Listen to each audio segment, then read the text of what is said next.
నమస్తే, welcome to 4 Sides TV. ముందుగా ప్రేక్షకులందరికీ శ్రీరామనవమి శుభాకాంక్షలు. హిందువులకు ముఖ్యమైన పండుగల్లో ఒకటి శ్రీరామనవమి. స్వామివారి పెళ్లి తర్వాతే ఇంట్లో పెళ్లి జరపాలన్నది హిందువుల నియమం. శ్రీరాముడు వసంత ఋతువులో చైత్ర శుద్ధ నవమి గురువారం నాడు పునర్వసు నక్షత్రపు కర్కాటక లగ్నంలో సరిగ్గా అభిజిత్ ముహూర్తం అంటే మధ్యాహ్నం 12 గంటల వేళలో త్రేతాయుగంలో జన్మించాడు. ఆ మహనీయుని జన్మదినాన్ని ప్రజలు పండుగగా జరుపుకుంటారు. 14 ఏళ్ల అరణ్యవాసం, రావణ సంహారం తర్వాత శ్రీరాముడు సీతా సమేతంగా అయోధ్యలో పట్టాభిషిక్తుడైనాడు. ఈ శుభ సంఘటన కూడా చైత్ర శుద్ధ నవమి నాడే జరిగిందని హిందువుల విశ్వాసం. శ్రీ సీతారాముల కళ్యాణం కూడా ఈ రోజునే జరిగింది.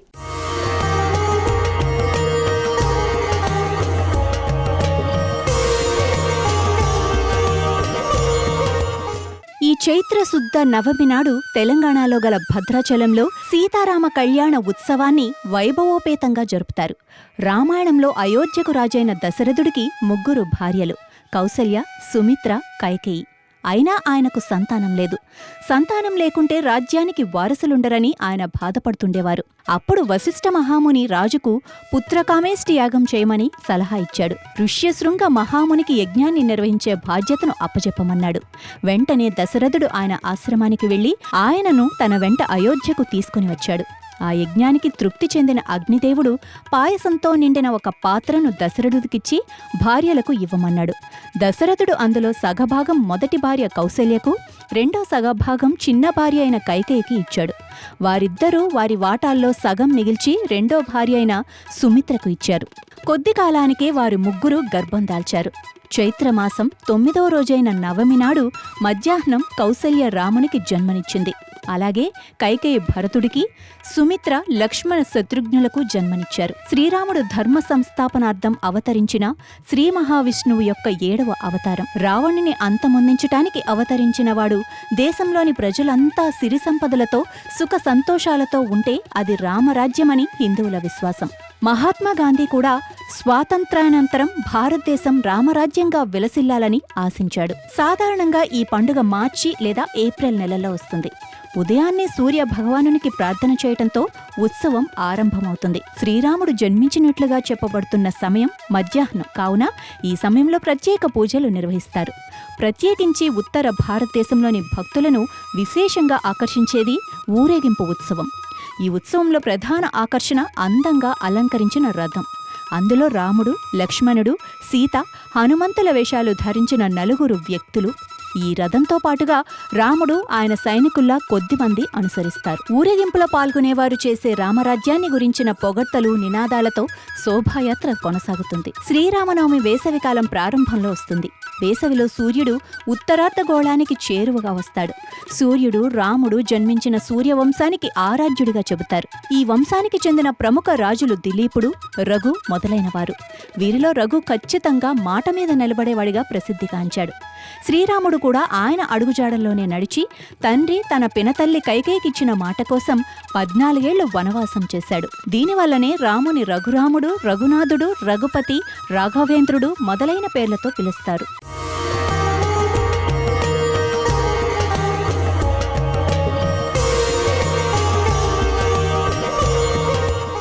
శ్రీరామ రామ రామేతి రమే రామే మనోరమే సహస్రనామ తత్తుల్యం రామరామ వరానని అనే శ్లోకం 3 సార్లు స్మరిస్తే విష్ణు సహస్రనామ పారాయణ, శివ సహస్రనామ ఫలితం కూడా లభిస్తుంది.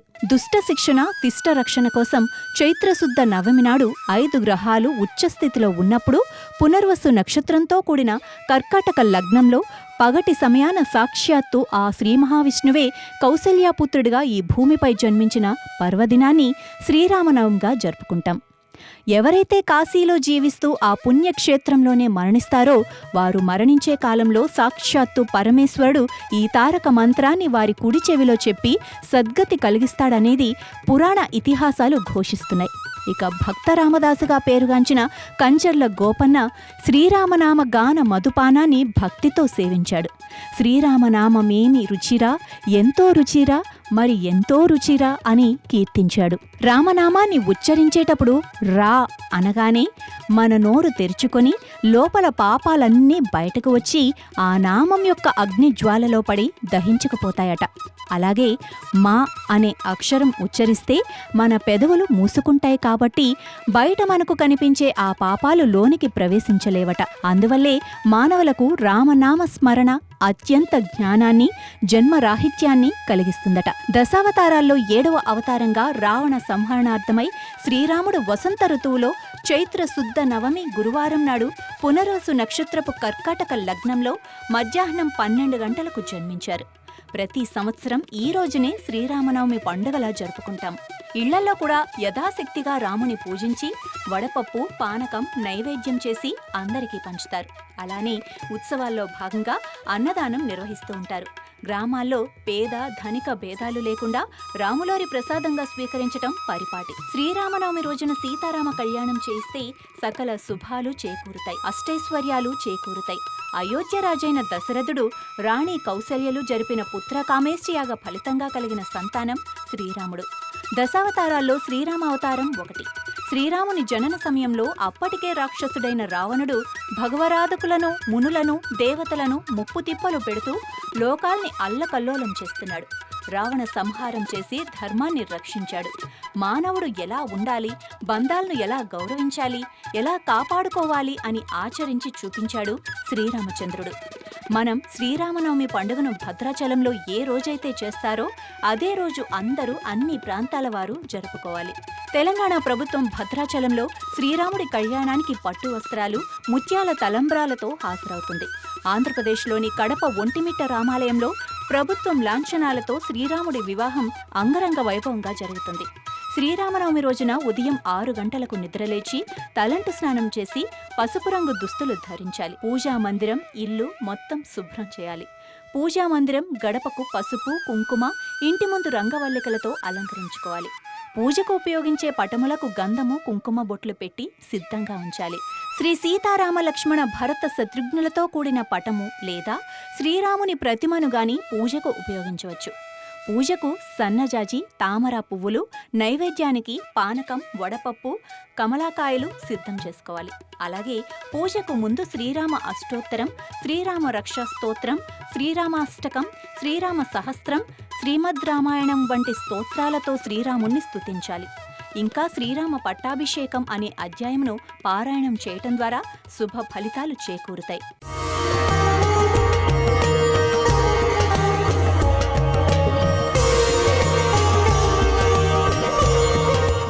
శ్రీరామ దేవాలయం దర్శించుకోవటం మంచిది.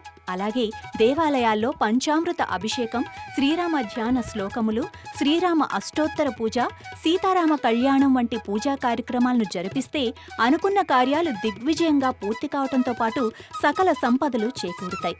అలాగే శ్రీరామనవమి రోజున శ్రీరామదేవుని కథ వ్రతమును ఆచరించటం మంచిది. నవమి రోజున మధ్యాహ్నం 12 గంటలకు పూజ చేయాలి. పూజకు కంచు దీపం, 2 దీపారాధనలు, 5 ఒత్తులు ఉపయోగించాలి. పూజ చేసేటప్పుడు తులసిమాలను తప్పనిసరిగా ధరించాలి. పూజ పూర్తయిన తర్వాత అన్నదానం, శ్రీరామ రక్ష స్తోత్రం, శ్రీరామ నిత్య పూజ వంటి పుస్తకాలను తాంబూలంతో కలిపి ముత్తైదువులకు ఇవ్వటం ద్వారా శుభ ఫలితాలు ఉంటాయి. శ్రీరామనవమి రోజున పానకం, వడపప్పు ప్రాముఖ్యత ఉంటుంది. నవమి రోజున పానకం, వడపప్పు తయారు చేసి మహాప్రసాదంగా స్వీకరిస్తారు. దీని వెనుక ప్రాకృతిక పరమార్థమూ లేకపోలేదు. ఇది వేసవికాలం కాబట్టి వీటిని ప్రసాద రూపంలో సేవించటం వల్ల మనుషుల ఆరోగ్యం, ఆయుష్షు, అభివృద్ధి కలుగుతాయని ఆయుర్వేద పండితుల అభిప్రాయం. మన ప్రసాదాలన్నీ సమయానుకూలంగా ఆరోగ్యాన్ని బట్టి నిర్ణయించినవే. వడపప్పు, పానకం కూడా అంతే. శరదృతువు, వసంత ఋతువులు యముడి కోరల్లాంటివని దేవి భాగవతం చెబుతోంది. ఈ ఋతువులో వచ్చే గొంతు వ్యాధులకు పానకంలో ఉపయోగించే మిరియాలు, ఏలకలు ఉపశమనాన్ని ప్రసాదిస్తాయని, ఔషధంలా పనిచేస్తాయని లౌకికంగా చెబుతారు. పానకం విష్ణువుకి ప్రీతి పాత్రమైంది. పెసరపప్పు శరీరంలోని ఉష్ణాన్ని తగ్గించి చలువ చేస్తుంది, జీర్ణశక్తిని వృద్ధి చేస్తుంది, దేహకాంతికి, జ్ఞానానికి ప్రతీక. పెసరపప్పును వడపప్పు అంటారు. అంటే మండుతున్న ఎండల్లో వడ కొట్టకుండా వేడి నుంచి కాపాడుతుందని అర్థం. పెసరపప్పు బుధ గ్రహానికి ప్రీతిపాత్రమైనది. పూర్వీకులకు పెసరపప్పు ఎంతో ప్రాశస్త్యమైనది. పానకం ఎలా చేయాలో చూద్దాం. కావలసిన పదార్థాలు: బెల్లం 3 కప్పులు, మిరియాల పొడి 3 టీ స్పూన్లు, ఉప్పు చిటికెడు, సొంటి పొడి టీ స్పూన్, నిమ్మరసం 3 టీ స్పూన్లు, యాలకుల పొడి టీ స్పూన్, నీరు 9 కప్పులు. ఇక తయారీ విధానం: ముందుగా బెల్లాన్ని మెత్తగా కొట్టుకొని నీళ్లలో కలుపుకోవాలి. బెల్లం మొత్తం కరిగాక పలుచని క్లాత్లో వడకట్టాలి. ఇందులో మిరియాల పొడి, సొంటి పొడి, ఉప్పు, యాలకుల పొడి, నిమ్మరసం వేసి బాగా కలపాలి. అంతే, పానకం సిద్ధమైనట్లే. అలాగే వడపప్పు ఎలా చేయాలి అంటే, దానికి కావలసిన పదార్థాలు ఏంటంటే పెసరపప్పు కప్పు, కొత్తిమీర తరుగు టీ స్పూన్, కొబ్బరి తురుము టేబుల్ స్పూన్, ఉప్పు తగినంత. తయారీ విధానం: పెసరపప్పును 4 గంటలు నీళ్లలో నానబెట్టాలి. నీటిని వడకట్టేసి పప్పు ఒక గిన్నెలో వేయాలి. దాంట్లో కీరా తరుగు, కొత్తిమీర, కొబ్బరి, ఉప్పు వేసి కలిపితే వడపప్పు రెడీ అయినట్లే. ఈ ప్రసాదాలను స్వామివారికి నివేదన చేసి భక్తులకు వితరణ చేయాలి.